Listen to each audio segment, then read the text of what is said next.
Kerry here from KF Clean It, MGLB and Laundry Place. Thank you so much for the support that you've given from my first video. As you all know, this is still very new to me, so I'm still a little bit nervous. So hopefully, like I said, we will get over that.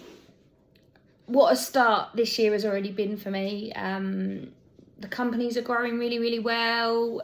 We've got people coming in, joining our team, clients coming in, everything. This is a new little venture of mine to obviously help other cleaners. So I know that what I say on these videos is not gospel. I might be completely wrong in your business. So please don't shoot me and hold me if I advise you something and it doesn't work. I just want to give tips and advice that have worked for me over the years. On my last video, I asked for anybody to message me with any questions that they might have, that I can give them anything that I've basically had. So a couple of my questions was how do you get all the staff? How do you get your clients in the beginning? And did you buy any of your businesses? So the first one I'll start with was how do you get all your staff? Firstly, ban the word staff. One of my really good friends, she's my business coach, and I will give her a massive shout out because I truly believe that without her and teaching me some of these valuable lessons, I wouldn't be where I am now. So go and check her out. Her name is Jo, and her husband Steve Davison, the Blue Cow Story. They taught me over the years that staff will never work with you. You need to become a team. I am no higher than any of my team now currently. I don't look at it like that. I wouldn't ask any of my team now to do anything that I wasn't comfortable doing myself. And they know that. They know deep down that I've got their back and they've got my back. Because at the end of the day, without them, without all of everybody hands in, it just wouldn't happen. I can't physically do it all on my own. So ban the word staff completely. There's plenty of ways that you can go and get helpers and employees, whether they want to be self-employed or employees. So I employ all of mine.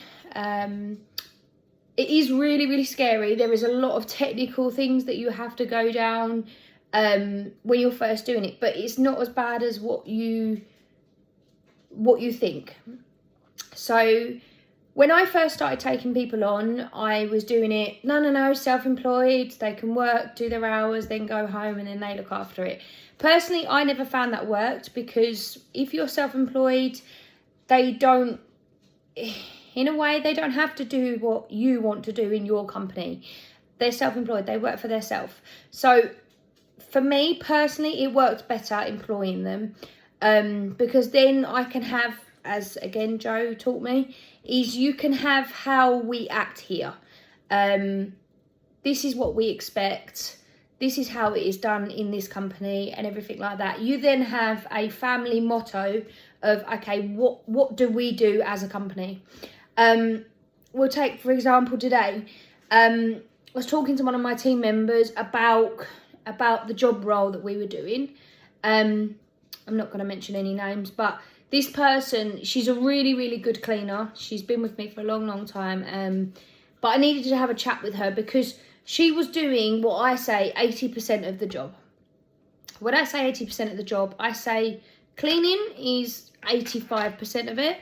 The rest is the little bit. The little bits after that is the clocking in and out, the feedback, the talking, being part of the team, being there on time in the mornings.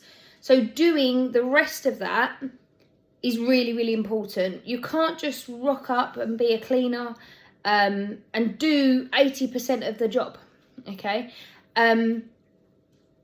So when obviously, because she was an employer of mine, I had it's not like a rule book, but it's a guidance book of, okay, this is what we expect. This is your job description, and this is what we need you to do to fulfill your role within this role, if that makes sense. So when we obviously when we were talking to her, I explained that when you're a cleaner that's just starting, people won't take you seriously. And it's horrible because you should be taken seriously.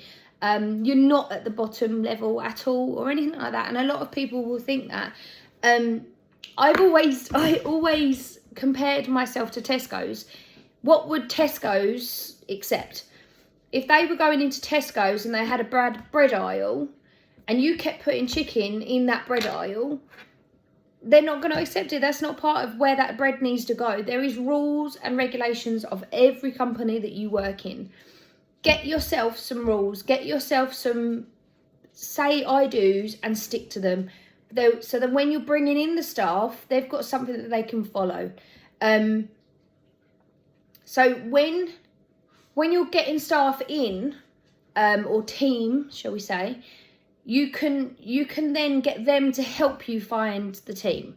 So I've used Indeed, Facebook, word of mouth. I give finder's fee to my team so that if they go out and find me an employee, they get bonuses. Obviously at the start you might not be able to afford to do all of that, but I also then used to go up and I used to go to the school gates. And I would generally start talking about my business, start talking about, okay, I need jobs. Do you need a job? And literally word of mouth. Kids again. I always do try to not let them in. But it's a good way. Any excuse to talk and tell people what you do builds awareness, which then will build awareness for you then to get the team in to help you to do your job. There's always going to be a high turnover within cleaning companies. It always has been for me. I might be incorrect saying that, but it always has for me. Sometimes it really used to hurt me. I used to get really quite hurt when people didn't want to be with me. Why didn't they want to work with me for the rest of their life? Sorry. Right, out you go, please. Let Mum do it. Okay, can we get your biscuit in 2 seconds, please? No. So, sorry, completely put off now. So what I was trying to say was, obviously, when people left me in the past, I used to get really, really upset. I used to think that it was really personal, and everything like that, which now where I've been doing this for so long, I don't have a problem with people that leave me, that want to go on to other people. Some people don't want to do this for the rest of their life. Some people don't want to be a cleaner. They want to be a business owner.